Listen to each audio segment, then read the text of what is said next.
এখন বাজে 11টার সময় চলে এলাম তোমাদের সাথে নতুন একটা এনার্জির সাথে আর নতুন একটা দিন নিয়ে। আজকের দিনটা আজকেই শেষ হয়ে যাবে, কালকের দিনটা আবার নতুন করে শুরু হবে, তাই আজকের দিনটা নষ্ট করতে চাই না, যেটুকু সময় পাচ্ছি সেরে নিচ্ছি। আর আজকে মেঘলা মেঘলা ওয়েদার, এত ঠান্ডা না, বেশ ভালোও লাগছে ছোটাছুটি করে কাজ করতে। এই যে মুড়িগুলো দেখতে পেলে, এর আগের মুড়িগুলো না ওই ছোটো টিনে কুলায়নি, তাই ওই বড় হলুদ টিনে রেখে দিয়েছিলাম। আর সেই জন্য টিনগুলো ফাঁকা হয়ে যেতে ওই বড় টিন থেকে আজকে ছোট টিনে ঢেলে দিলাম, কারণ বড় টিন থেকে তো কেউ মুড়ি ঢেলে খাবে না, মুড়িগুলো মিয়ে নষ্ট হয়ে যাবে। তাই ঢেলে একদম যেখানে মুড়ি খাওয়া হয় সেই জায়গায় রান্নাঘরে নিজে রেখে দিলাম। আজকে কিন্তু আবার নতুন মুড়ি চলে এসেছে, সেইগুলোকে ওপরে গুছিয়ে রেখে দিয়েছি। সেই কাজগুলো তোমরা আগের ভিডিও দেখতে পাবে। আর এই যে চিকচিকিগুলো দেখতে পাচ্ছ, এগুলো আমার সেই মেয়ের ব্যাগ করছিলাম না, ব্যাগ করে ওগুলো সব ঢেলেছিলাম। ব্যাগ করতে গেলে তো অনেক জিনিস লাগে, তাই গুছিয়ে রাখছি। আর এইখানের অবস্থাটা দেখে না তোমরা যেন কেউ ঘাবড়ে যেও না, কারণ আমি সমস্ত ঘর উলট পালট করেছিলাম, তোমাদের বললাম নতুন করে সাজাচ্ছিলাম। শেষে এই মালগুলো অবশেষ ছিল।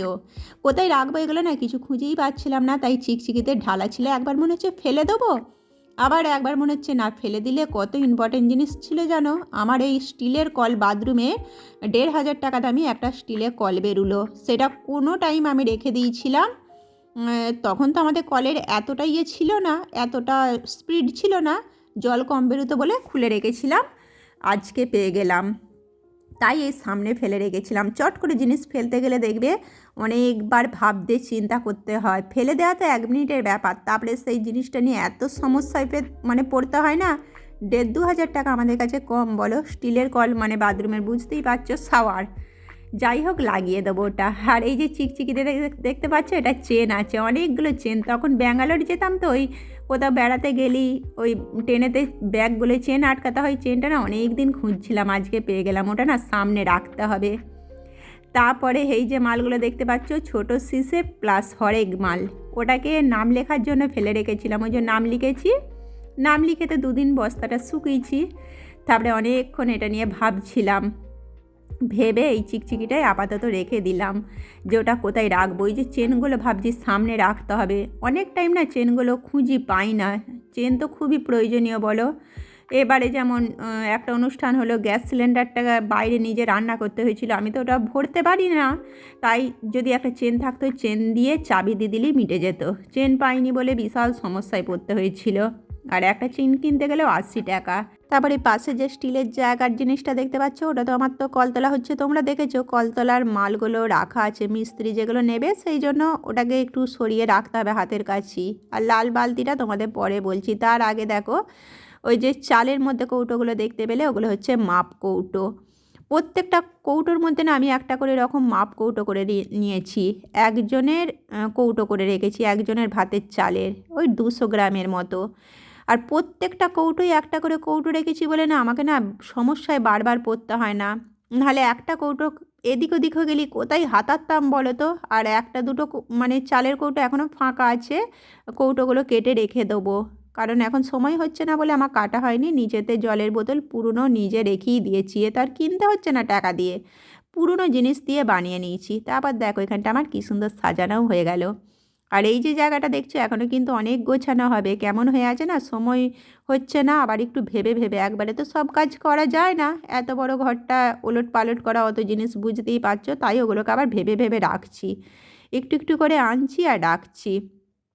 তারপর ছাদে চলে এসেছি, অবস্থাটা দেখলে মেঘ, আমি ভাবছি জল নামবে না নামবে না, তুলবো না, ভাত খেতে চলে গেছিলাম জানো তো, অনেকটা পর, আধ ঘন্টা 1 ঘন্টা পর তোমাদের কাছে আসছি ওখানটা গোছাবার পর।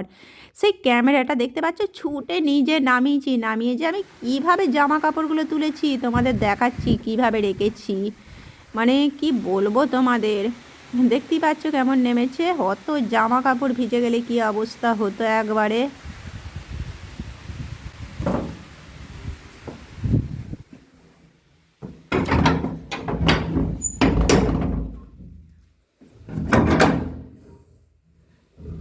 এই দেখো এগুলো মোটামুটি শুকিয়ে গেছে, কালকে 10 মিনিট রোদ খেলেই হয়ে যাবে, আজকে রেখে দিলে হয়েই যেত, তবু একটু রোদ না খাওয়ালে না শুয়ে যায়। তারপর এখানটা দেখো, আমার এই বড় বড় চিকচিকিগুলো করেছি বলে শুধু আমি বেঁচে গেছি, দেখতে পাচ্ছ 2 হাতে করে চিকচিকি নিয়ে ছুটে এসেছি, এগুলো সব শুকনো, স্ট্যান্ডটা এখানে নামিয়ে রেখেছি, ছুটে এসে রেখেছি ফোনটা, তো এখন তোমাদের হাতে করে দেখাচ্ছি। আর ওই যে বস্তাটা দেখলে, এই বস্তার মালগুলো এখনও গোছাবো, ওটা ভাববো বলে রেখে দিয়েছি। আর এইগুলো হচ্ছে ভিজে জামা কাপড়গুলো, 3টে ভাগ করে রেখেছি। আর সিঁড়ির মালগুলো পরে গোছাবো, কারণ ভাত খাবো এরপর। আমি না ভাত বাড়তে যেয়ে ফেলে রেখে পালিয়ে গেছি। কারেন্টও কিন্তু চলে গেছে, তোমাদের ক্যামেরা আলোতে দেখাচ্ছি। আর এই মালগুলো ফেলার, দেখতেই পেলে ফেলার কিছু মাল দুয়ারে এনে রেখেছি। সমস্ত ভাগ ভাগ করে দিয়েছি, গোছানোরগুলো আগে সেরে নিয়েছি। এবার যতবার না আমি সিঁড়ি আসা যাওয়া করছি মালগুলো আনছি, নাহলে আসা যাওয়া তো করতেই হয়, তখন হাতে করে আনছি আর বাইরে রেখে দিচ্ছি। কারণ কাজের জন্য শুধু ওই মাল আনতে আনতে না পাগুলো আর কিছু থাকবে না। ওটিজির মধ্যে খাবারগুলো দিয়ে গিয়েছিলাম ছাদে, এসে কারেন্টও চলে গেছে। চলো খেয়েটা নিই। আর খেয়ে নেবার আগে কিন্তু আমি প্লাগগুলো খুলে দিচ্ছি, কারণ আমি না কোনো জিনিসের রিস্ক নিই না, জানো তো। যদি এই যে বলতাম ভাত খেয়েই যাব, তাহলে কি অবস্থা হতো। আমি কোনো রিস্ক নিয়ে কাজ করি না। খাওয়াটা না হয় 10 মিনিট পর হবে, সেটা তো বিশাল কিছু নয়। তারপর দেখো খেয়ে দিয়ে ওপরে চলে যাচ্ছি, তো কারণ নিচেতে না ঠান্ডায় টিকতে ইচ্ছা করছে না, নিচেতে থাকলে শরীর খারাপ করে যাবে, এতটা আমাদের ঘরে ঠান্ডা। শীতকালটা আমাকে এইভাবেই কাটাতে হবে। ফলগুলো আমার মেয়ে এনে দিয়েছে, বলেছে মা আমি ফল এনেছি, তুমি কিন্তু খাবে আগে, আমি তোমার জন্য ফল এনেছি। তাই দেখো, মেয়ের আনা জিনিস একটা আলাদা ব্যাপার। ফলগুলো কেমন তৃপ্তি করে নিয়ে যাচ্ছি, যে ফল খাবো, আমার মেয়ে ফল এনেছে, দেখতে পাচ্ছ। লেবুটা কিন্তু ওর বাবা এনেছে, তবু ওই ছোট মেয়ে এনেছে, এটাই বিশাল।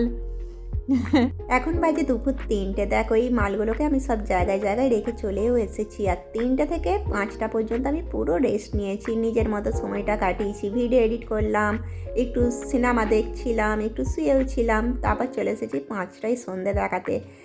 আজকে রুটিনের যতগুলো কাজ ছিল না, তার থেকে বেশি কাজ সেরে ফেলেছি। তারপর তো একটুখানি রেস্ট নিতেই হবে, না হলে আর এনার্জিটা নষ্ট হয়ে যাবে।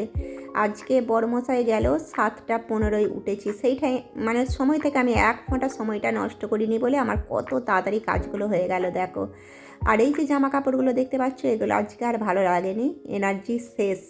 যদি জোর করে কাজ করি আর কালকে ভালো লাগবে না, পুরো দিনটা নষ্ট হয়ে যাবে। তাই কয়েকটা জামা কাপড় তো সকালেই গুছিয়ে নেবো। আর কালকে ভেবেছি এই টিভির ঘরটাকে গোছাবো, পুরো ঝাড়বো, ডিপ ক্লিনিং করব। কাজ করব বললেই দেখবে আমাদের কাজ আছে, না করব বললেই কোনো কাজ নেই। আমি না সময়টা নষ্ট করি না, যতক্ষণ ভালো থাকে আমি সব কাজ সেরে রাখি। তার জন্য না আমি অনেক এক্সট্রা টাইম পাই। যদি ভাবি 2 দিন কাজ করব না, তখন 2 দিন শুয়েও থাকতে পারি, কোনো আমার গায়ে লাগে না। কি সেরে তো রাখি বলো। এবার যদি আমরা বলি কোনো দিনও কাজ করব না, সেখানে এত কাজ জমে যাবে না, আর সেগুলোকে বাগাতে পারবো না। সেই সময়টা আমি তোমরা দেখতেই পাও, একটার পর একটা চারিদিক সেরে রাখি বলে এইভাবে টাইমও বার করি, আর অনেক কাজ আমার গোছানো হয়ে যায়। আর এই কয়েকটা মাল দেখতে পাচ্ছ, কিছু দিনই আমার সমস্ত ঘর ফাঁকা হয়ে যাবে একদম। তারপর চলে এসেছি জুতো রাখার জায়গাটা। দেখো তোমাদের একটা নতুন জিনিস দেখাচ্ছি। এই যে তাকটা দেখতে পাচ্ছ, এটা না পুরো ফাঁকা ছিল, বড়মশাইকে বললাম পাটা লাগিয়ে দিতে। আমি যখন এই ঘরটা করাই না, ইটের খাঁজগুলো করিয়ে রেখেছিলাম। আমি খুব ভবিষ্যৎ চিন্তা করে কাজ করি, দেখতে পাচ্ছ। খাঁজটা করা ছিল বলে পাটাগুলোকে বড়মশাইকে দিয়ে এই রবিবার দিন লাগানো করালাম। আর পাটাগুলো কিন্তু টাকা দিয়েও কিনতে হয়নি, আমার বাড়িতেই ছিল। ছাদ ঢালাইয়ের পাটা, কোনো জিনিস নষ্ট করি না, সেই কারণে দেখতে পাচ্ছ টাকা দিয়ে সব সময় নয়, সব জিনিস আমরা উপস্থিত বুদ্ধি দিয়ে অনেক কিছু বার করতে পারি। আর এই নিচের তাকটা পুরো ফাঁকা হয়ে গেছে, কত যে জায়গা বেরিয়েছে না কি বলবো। নাহলে কয়েকটা আমার আর মেয়ের জুতো ছিল, ওলট পালট হয়ে পড়ে যেত হরহর করে, আর জুতো খুঁজতে গেলে না পেতাম না, মানে বিচ্ছিরি ব্যাপার হতো। আর কালকে আমার মেয়ের কলেজে অনুষ্ঠান আছে, বলতেই রাত 10টায় বললো, 2 মিনিটে জুতোটা বার করে দিলাম, সঙ্গে সঙ্গে আমার গোছানো হয়ে যেত। কিন্তু তোমাদের দেখাবো বলে রেখে দিয়েছিলাম, গুছিয়ে ফেললে না আর তোমাদের দেখানো হতো না। তারপর দেখো এই জায়গাটাও আমার পরিষ্কার হয়ে গেল। আর কয়েকটা যে জিনিস দেখছো সব সেলাইয়ের মাল, ওই সেলাই না করলে তো গোছানো যাবে না। আর এইটা দেখো কলের মাথাটা, ওটা লাগাবো, কাল পরশু করে লাগাবো বাথরুমে, আমি তো লাগাতে পারবো না। তারপরে লাল বালতিটা তোমাদের বলেছিলাম না, ওতে না একটা সেলাই আছে, ওই অনেক আগে কাপড় দিয়ে পা পোঁছ করেছিলাম, ওতে 4-5টা এখনও শেষ করতে গেলে কাপড় লাগবে।